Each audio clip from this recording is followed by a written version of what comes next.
ખોટી જીત તમે મેલી દો અને શિવના ચરણે જવાની તમે મને રજા આપો. હા સ્વામિનાથ, તો આપને વનમાં જવું હોય તો મારી કોઈ ના નથી, કારણ કે આપણી લાડકી દીકરી સગુણા એ ઉંમરલાયક થઈ ચૂક્યા છે. તો આપ એના વિવાહ કરતા જાઓ તો મારે એની ચિંતા ઓછી. હા સતી, તમારા કહેવા મુજબ હું સગુણા બેનના લગ્ન કરી આપી. બહુ સારું. પ્રધાનજી, જી મહારાજા.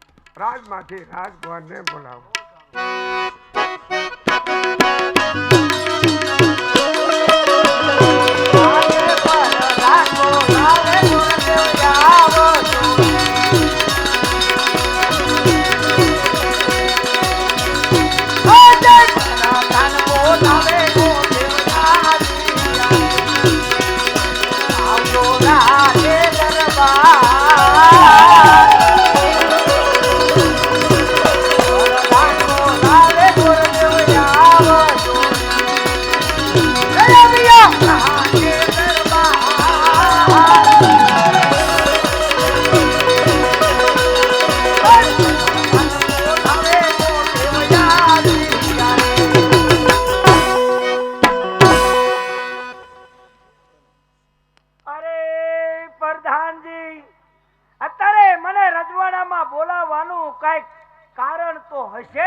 મહારાજા બોલાવે છે.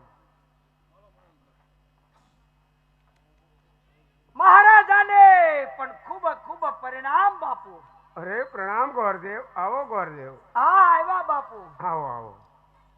અરે મહારાજા, અત્યારે તમારા રજવાડાની માલિપા મને તાબડતોબ બોલાવવાનું કઈ કારણ તો હશે ને બાપુ? હા ગોરદેવ, તમારે સગુણા બેન નું વેવિશાળ કરવા માટે જવાનું છે. અરે બાપુ મારે?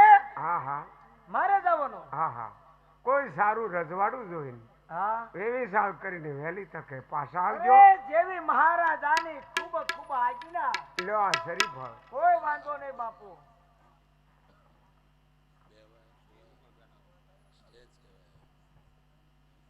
રાજા અજમલ, રાજસ્થાનની માલિપા જે પોકરણગઢ અત્યારે કહેવાય ને, એ પોકરણગઢના રાજા હતા. રજવાડું હતું એટલે રાજા કહેવાય. રાજા હોય એટલે એની તો ખબર હોય બધાને, ઘણા કહેતા રાજા. ઈ રાજાની દીકરીનો સંબંધ કરવા માટે રજવાડાના બ્રાહ્મણને ભૂદેવને બોલાયો અને એને કેટલો મોટો એની ઉપર વિશ્વાસ મેક્યો છે કે આ શરીફળ તમને સારું લાગે ને અહીંયા દઈને આવજો. હવે વિચાર કરો, નહીં રજવાડું જોવાનું, નહીં સામેવાળા વેવાય જોવાના, નહીં જમાઈ જોવાનો, ખાલી એક બ્રાહ્મણના વિશ્વાસે શ્રીફળ દેવાનું કીધું હોય છે. અને એ બ્રાહ્મણે જે શ્રીફળ લઈને ગયો હોય છે એ થોડોક જેવી તેવી જગ્યાએ ગયો હોય. હે, કેટલાય પાણી પીધા પછી જે બ્રાહ્મણ બન્યો હોય એ શ્રીફળ લઈને જાય અને વેવિશાળ કરવા માટે નીકળે, પણ કેવી રીતે જતો છે